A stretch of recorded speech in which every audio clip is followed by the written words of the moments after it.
Cut commission आणि corruption हे जे काय संस्कृती आहे ही संस्कृती महायुतीची नाही आहे. आणि म्हणून 100% रक्कम ही तुमच्या खात्यात जमा होईल एवढंच मी या प्रसंगी आपल्याला सांगतो.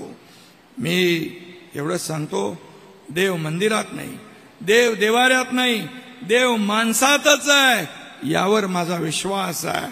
आणि म्हणून माणसाने माणसासारखं वागलं पाहिजे.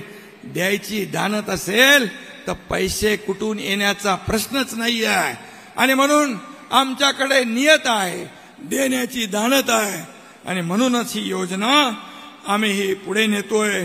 संत तुकडोजी महाराज म्हणाले, मनी नाही भाव, मने देवा मला पाव. देव अशाना भेटायचा नाही रे, देव बाजारचा भाजीपाला नाही रे. हे देखील मी या ठिकाणी सांगतो. मनात भाव पाहिजे, मनात प्रेम पाहिजे तर सगळं करता येतं. आणि म्हणूनच तुम्हाला काही दीडशाने कोणी असतील सावत्र भाऊ त्यांच्याकडे काही लक्ष देऊ नका. तुम्हाला एवढंच सांगतो, मी मगाशी म्हटलं की आपण आपल्या कामावर फोकस ठेवूया. ज्यांनी कुठे कुठे कोविडमध्ये देखील सोडलं नाही, तुमच्या पुण्यात देखील कोविड सेंटर उभं केलं, खोटे पेशंट दाखवले, खोटे डॉक्टर दाखवले, रुग्णांच्या तोंडची खिचडी पळवली. त्यांना तुमच्या तोंडचा घास हिरवायचा होता, तुमच्या तोंडचा घास हिरावून न्यायचा होता म्हणून कोर्टात गेले. तुम्हाला मी सांगतो, आनंदाचा शिदा दिवाळी, दसरा, गणपतीला आपण देतो, रवा, मैदा, साखर, तेल, डाळ काय मोठं देतो आम्ही, त्याच्या विरोधात पण कोर्टात गेले. म्हणजे कुठं फेडणारे पाप. आणि म्हणून अशा लोकांना आपल्याला त्यांची जागा दाखवण्याची आवश्यकता आहे. आणि म्हणून आम्ही सगळेजण तुमच्या सोबत आहोत.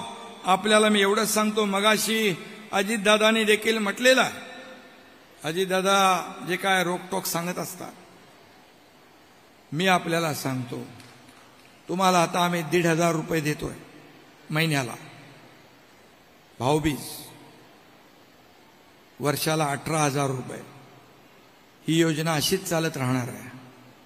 उद्या सरकारची ताकद वाढली, तुम्ही सरकारला आशीर्वाद दिले, सरकारची ताकद वाढली तर 1,500चे 2,500 होतील, 2,500चे 2,000 होतील. तुम्हाला सांगतो, तुम्ही बळ दिलं 2,500 होतील. आणि त्याहीपेक्षा दादा तुम्ही बरोबर त्यांना सांगा, बरोबर हिशोब पैशाचा मॅट्रिक. मला काय, मला सांगायचं आहे तुमच्याकडून करून घ्यायचंय. 2,500चे 3,000 होतील. आणि सरकारची ताकद वाढली, आर्थिक बळ, कारण हे सरकार आपलं मजबूत सरकार आहे. आणि आम्हाला तुम्हाला देताना 3,000पेक्षाही जास्त देण्याची ताकद आली तर तुम्हाला देताना आम्ही कधी हात आकडता घेणार नाही. आणि म्हणून मी आपल्याला एवढंच सांगतो, शेवटी सरकार हे तुमचं आहे. आज देण्याची नियत लागते, देण्याची दानत लागते, ती आमच्या सरकारकडे आहे, ती आम्ही दाखवलेली आहे. आणि म्हणून आपल्यासाठी जेव्हा जेव्हा जे जे काही करता येण्याची संधी आणि भाग्य मिळेल, आम्ही कधी मागे वळणार नाही एवढंच आपल्याला सांगतो. आणि माझ्या भावांना देखील सांगतो, माझे भाऊ जे लाडके भाऊ आहेत, मला वाटलं हे लाडक्या बहिणीच्या खाली ते जे काही लपून घेतली गेली स्कीम लाडक्या भावाची, पण त्याच्यावर पण काम चालू आहे.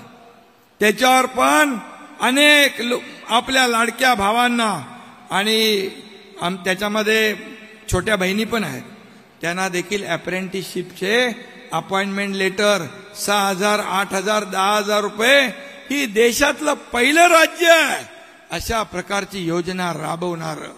आणि म्हणून मी पुन्हा एकदा आपल्याला एवढंच सांगतो, आमच्या बहिणींना लखपती झालेला आम्हाला पाहायचा, हेच आमचं स्वप्न आहे. मोदीजींची एक लखपती दिदी योजना आहे. आणि राज्यात देखील आपल्याला स्वतःच्या पायावर उभं करण्याचं, आपल्याला सक्षम करण्याचं, आपल्याला आत्मनिर्भर करण्याचं आणि आपल्याला आत्मसन्मान मिळवून देण्याचा प्रयत्न आम्ही करतोय. आणि म्हणून पुन्हा एकदा मी आपल्याला सांगतो, मुख्यमंत्री लाडकी बहीण योजनेची विरोधकांना वाटते भीती. माझ्या बहिणींनो, काळजी करू नका, तुमच्या सोबत आहे महायुती. धन्यवाद. जय हिंद, जय महाराष्ट्र.